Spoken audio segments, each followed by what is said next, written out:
বছর আইআইটি কানপুর 2024 সালে, এবং এবছর আমি বোর্ডে পাস করেছি এবং আমার ডাব্লিউজি র্যাঙ্ক 79। আমি মেনলি তখন 10-এ পড়তাম, তখন আইআইটি শুনেছিলাম এবং একটা স্বপ্ন ছিল যে আইআইটিতে চান্স পাবো, আইআইটিতে খুব 4 বছর একসঙ্গে সবাই নতুন নতুন বন্ধু হবে, হোস্টেলে থাকবো খুব।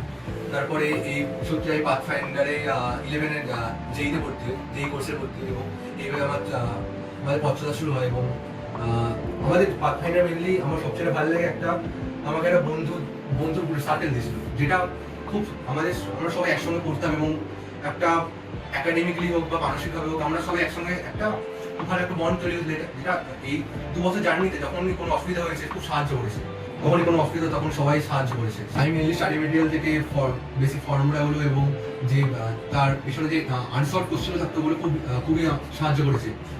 মেনলি অ্যাডভান্সের জন্য আনসলভগুলো খুবই ভালো। আমাদের মোটামুটি 10-12 জন আমরা ক্লাস করতাম ফরচুন 30 একসঙ্গে রেগুলার। তো এই যে ফ্রেন্ড সার্কেলটা ছিল না, আমি মনে করি আমার এই সিলেকশনের পিছনে ফ্রেন্ড সার্কেল, স্যারদের গাইডেন্স ফরচুনের খুবই হেল্পফুল।